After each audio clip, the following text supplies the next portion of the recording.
Mga katoto, isa na siguro sa bucket list ng ilan ay ang malibot ang mundo. Pero alam nyo bang may mga lugar na sa sobrang delikado at protektado ay ipinagbawal ng puntahan ng mga tao?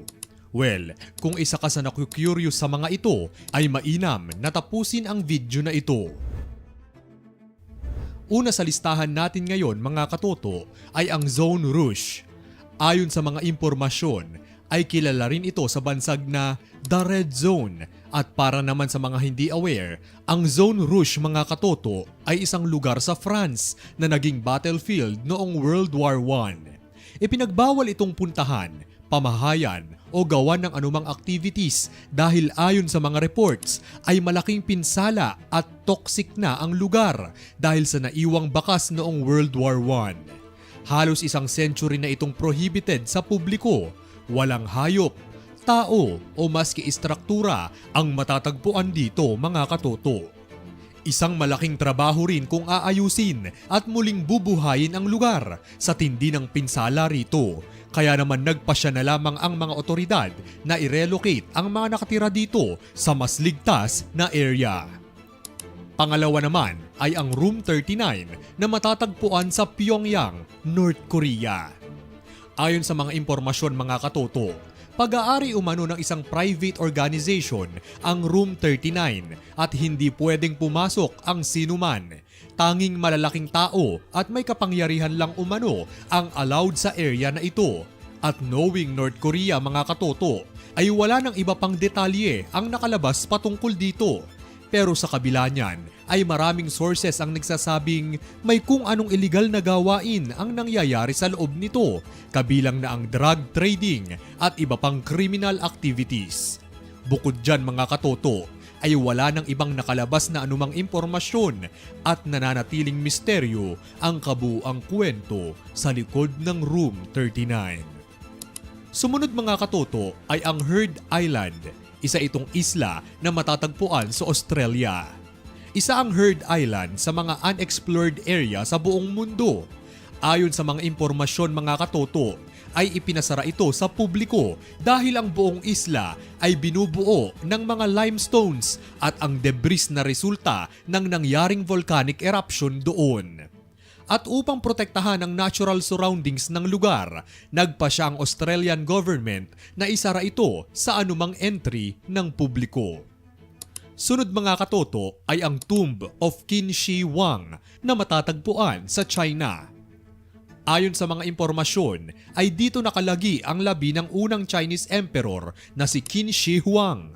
Taong 1974 nang madiskubre ang lugar ng isang grupo ng mga magsasaka na siyang inisyal na nag-report patungkol sa nakita nilang life sizes na terracotta soldiers na nakabaon sa lupa habang sila ay naghuhukay. Ang terracotta mga katoto ay ang life-size figures na may detalyadong ukit ng mukha at itsura ng mga nagsilbi umanong sundalo sa unang emperador ng China. Sa kasalukuyan, patuloy na pinag-aaralan ng mga eksperto ang lugar. Ngunit ang twist dyan mga katoto ay wala pa sa plano ng mga otoridad na hukayin o galawin mismo ang di umano'y labi ni Qin Shi Huang.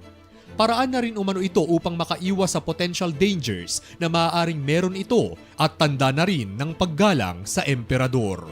Mula noon ay ipinasara na sa anumang public viewing o visiting ang lugar at tanging mga piling eksperto at otoridad lamang ang nakakapasok sa lugar.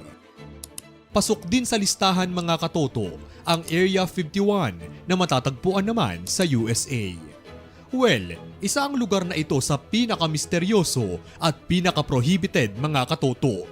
Ayon sa mga impormasyon, 1950s nang simula ng operasyon sa lugar. Pero kung ano ang tunay na dahilan sa likod ng sinasabing serbisyo nito ay wala pang tiyak mga katoto. Kilala kasi ang Area 51 na lugar kung saan gumagawa at nagte-testing ng mga sandata ang US Air Force Military Base, gayon din ang pagpapalipad ng mga machines at iba pang kasangkapan. Pero isa sa pinaka-kontrobersyal na impormasyon tungkol sa Area 51 mga katoto ay ang ideya na maaaring may itinatago umano ritong UFO na naglanding noon sa lugar. Pero mga katoto, Isa sa pinakakatanggap-tanggap na claim kung bakit bawal magpunta ang sinuman dito bukod sa mga otoridad ay dahil sa isa umano itong secret government training place at delikado rin para sa mga tao. Sumunod naman mga katoto ay ang North Sentinel Island na isa sa pinaka-remote at pinakadelikadong isla sa India. Ang islang ito ay kilalang kilala dahil sa mga Sentinelese na hindi lang territorial mga katoto kundi mga agresibo. Maniwala man kayo o hindi, ang tribong ito ay kayang pumatay para lang manatili silang isolated sa outside world. Sa katunayan mga katoto, ay marami ng reported case ng mga mangingisdang nawala at hindi na nakita pa matapos mapalapit sa lugar.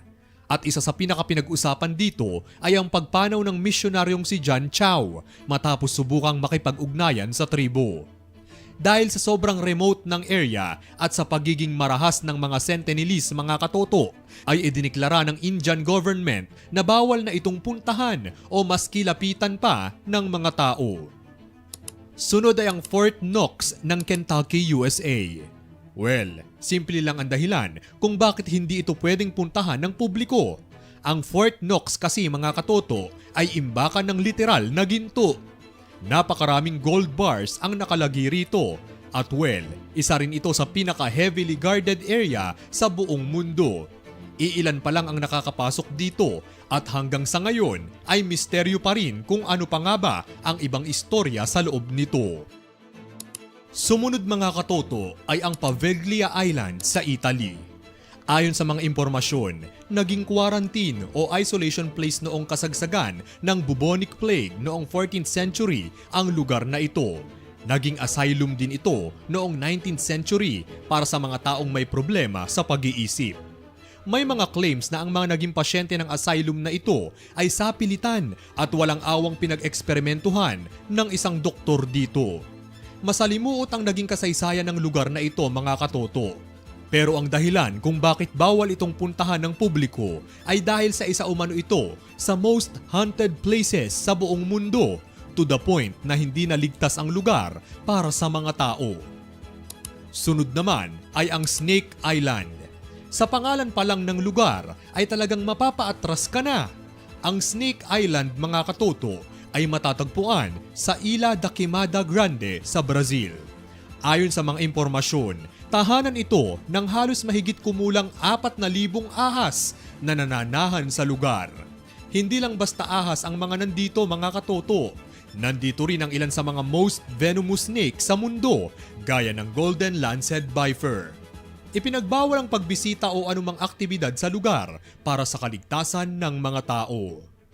At ang top 1 sa listahan natin ngayon ay walang iba kundi ang Svalbard Global Seed Vault sa Spitsbergen, Norway. Isa ito sa pinakamalaking vault na naglalaman ng napakaraming buto ng mga halaman na inire-reserve para sa kinabukasan ng ating mundo. Ang purpose ng pagre-reserba at paglalagak ng mga buto ng halaman dito ay para sa kung sakaling magkaroon ng trahedya at maapektuhan ang mga pananim at kalikasan ay may iba pa tayong pagkukuhanan. Ang vault na ito ay may capacity na kayang mag-store ng halos 4.5 million varieties of seeds at crops. Sensitive ang storage dito at kung magpapapasok ng mga tao o maski hayop ay maaaring magkaroon ng contamination o pest na makasisira sa buong reservation. Kaya naman ganun na lang din ang security sa lugar at hindi rin ito bukas sa pagbisita ng publiko. At iyan ang 10 sa mga lugar sa mundo na hindi mo pwedeng bisitahin. Kayo mga katoto, ano sa palagay nyo? Tama bang isara sa publiko ang mga nasabing lugar o mas mainam na buksan ito? I-komento ang inyong mga sagot sa ating comment section. Kung gusto nyo pang makarinig ng mga katulad nitong mga kwento, i-like lang ang ating Facebook page at mag-subscribe sa ating YouTube channel.